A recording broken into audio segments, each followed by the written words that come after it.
Magandang araw mga bata! Ngayong May 2, 2024 ay nagkaroon ng suspension ng face-to-face classes dito sa bayan ng Agoo by order of our Municipal Mayor Frank O. Sibuma. Kaya balik ulit tayo sa ating asynchronous class para sa 4th quarter sa ating English subject at ating babalikan ang inyong module number 2 na may pamagat na Composing Clear and Coherent Sentences Using Appropriate Grammatical Structures kung saan tampok ang mga conjunctions. Bago tayo dumako sa ating maikling talakayan ay mukhang dumami na sa inyo ang nakapanood sa ating video lesson ng ating aralin at activity sa Module 3 at 4. Sa mga hindi pa nakakagawa ng activity patungkol sa mga nabanggit na aralin ay mayroon pa kayong time para sa mga ito para ito ay magawa. Ano nga ba ang conjunctions? Ang conjunctions o mga pang-ugnay ay ginagamit upang ipagdugtong ang mga salita, sugnay at mga pangungusap. Una nating tatalakayin ang mga coordinate conjunctions na ginagamit upang pag-ugnayin ang mga salitang may magkatulad sa level at importansya. Ginagamit sila para pagdugtungin ang dalawang salita, pandiwa o verb, parirala o phrase, at sugnay na nakapag-iisa o independent clause. Mayroong 7 ginagamit na coordinate conjunctions at ang mga ito ay ang for, and, nor, but, or, yet, at so. Para makabisado mo sila ng mabilis ay gamitin mo ang mnemonic na fanboys na galing sa bawat umpisang letra nila. Narito ang ilang mga halimbawa ng coordinate conjunctions. Tignan natin ang salitang pollution at waste.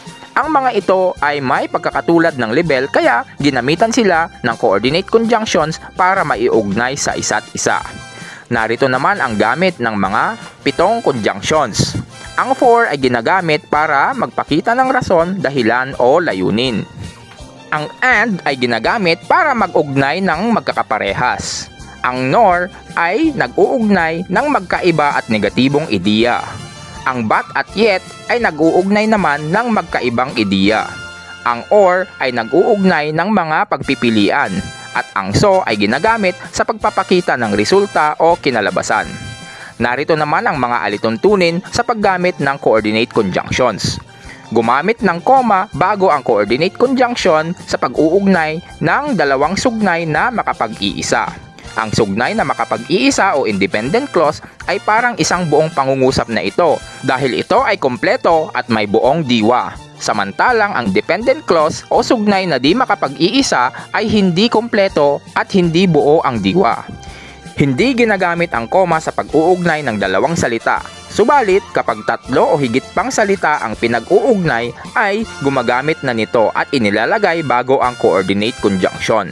Tandaan na ang coordinate conjunctions ay nag-uugnay ng mga salita, parirala at independent clauses. Subalit, hindi na nito napag-uugnay ang sugnay na makapag-iisa at di makapag-iisa. Ito naman ay napag-uugnay ng mga subordinate conjunctions na susunod nating pag-aaralan.